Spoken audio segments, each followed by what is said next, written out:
दिगंबरा दिगंबरा श्रीपाद श्रीवल्लभ दिगंबरा।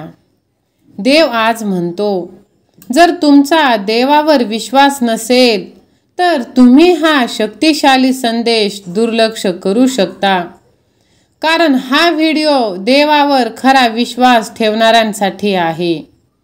लक्षात ठेवा, जो कोणी हा व्हिडिओ 3 मिनिटे ऐकेल त्याच्या भाग्यात येत्या 3 मिनिटात चमत्कार होऊ शकतो। तू माझ्यावर विश्वास ठेव।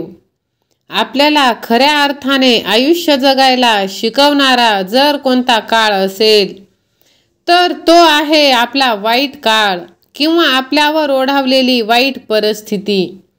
तर अगदी कोणावरही वाईट काळ येऊ शकतो। वाईट काळ म्हणजे काय? तो वेगवेगळ्या प्रकारचा असू शकतो। कोणाची आई हॉस्पिटलमध्ये सिरियस असेल, काही सांगता येत नाही।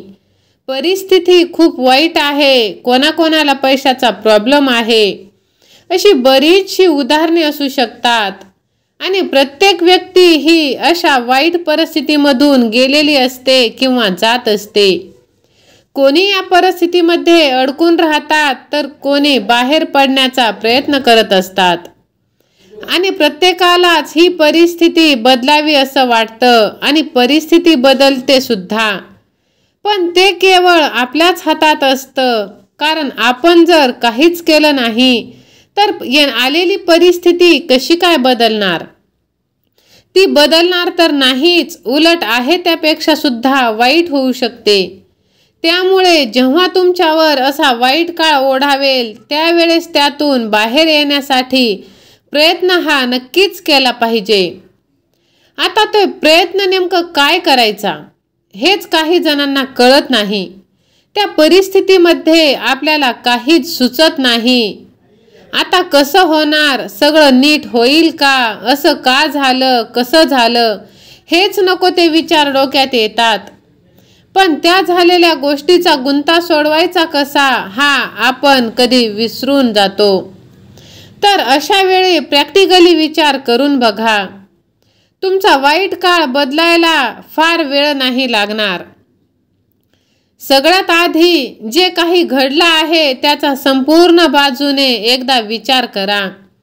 विचार केल्यानंतर पडलेले काही प्रश्न एका कागदावर लिहून काढा। प्रश्न लिहिल्यावर त्या प्रश्नांची उत्तरे लिहायला सुरुवात करा आणि तुम्हाला जर तुमच्या या प्रश्नांची उत्तरे मिळाली तर अर्धे प्रॉब्लेम सहज सुटतील। तुमच्या असलेल्या काही शंका सुद्धा यातून दूर होतील। आता या क्षणाला काय जास्त महत्त्वाचं आहे त्या गोष्टीला आधी प्राधान्य द्यायला कधीही विसरू नका। आर्थिक परिस्थिती वाईट असेल तर पैसे मिळवण्याचे, कमवण्याचे चांगले मार्ग शोधायला सुरुवात करा। बचत करण्यापेक्षा गुंतवणुकीवर जास्त भर द्या, जेणेकरून आर्थिक परिस्थिती सुधारण्यास मदत होईल। प्रेमात अपयश आल्यास निराश न होता, खचून न जाता तो विषय शक्य होईल तितक्या लवकर सोडून द्यायला शिका। हे इतकं सोपं नसतं, पण प्रयत्न करावेच लागतात, त्याला पर्यायच नसतो। तिथेच त्या गोष्टीला पूर्णविराम द्या आणि करिअर करण्यात किंवा इतर गोष्टी करण्याला महत्त्व द्या। कारण आयुष्यात पुन्हा एकदा एखादी व्यक्ती नक्कीच ही आपल्या आयुष्यात येणारी असते। आपल्यावर ओढवलेली ही वाईट परिस्थिती कायमस्वरूपी राहत नाही, हे तुम्ही कायम लक्षात ठेवा। आपलं काय चुकलं याचा विचार करा, त्या चुका सुधारण्यावर भर द्या। जे समोर आहे ते स्वीकारून पुढे चला। परिस्थिती बदलण्यासाठी किंवा त्यातून बाहेर येण्यासाठी स्वतः प्रयत्न करा। स्वामींचे साथ तुम्हाला कायमच मिळणार। घर आणि ऑफिस दोन्हींचे प्रॉब्लेम वेगवेगळे ठेवा, नाहीतर परिस्थिती जास्त बिघडेल। वेळेनुसार, परिस्थितीनुसार वागायला आणि राहायला शिका। गरज ओळखून पैशाचा वापर करा। हे जमत नाही, हे येत नाही, त्यामुळे सगळं अडलं आहे असं बोलण्यापेक्षा जे येत नाही ते शिकून घ्या। सर्वप्रथम आपण तक्रारी करणे हे थांबवले पाहिजे। एखाद्या घरात एक व्यक्ती कमावती असते, पण अचानक तीच व्यक्ती अकाली मृत्यू पावते। अशा वेळी जी परिस्थिती ओढावते ती वाईटच असते, परंतु ज्या परिस्थितीत जास्तीत जास्त वेळ न घालवता पुढे कितीतरी गोष्टी मांडून ठेवल्या आहेत, हा विचार करून त्यातून बाहेर पडलंच पाहिजे. या खूप थोड्या आणि छोट्या छोट्या गोष्टी आहेत, पण खरंच माणसाला वाईट काळातून, वाईट परिस्थितीमधून जर बाहेर यायचं असेल तर त्याने भावनिकदृष्ट्या जास्त गुंतून न पडता प्रॅक्टिकली विचार करणं जास्त गरजेचं आहे. खरं तर वाईट परिस्थितीतून बाहेर पडणं सहजासहजी कोणालाही शक्य नसतं, परंतु ते अवघडही नाही.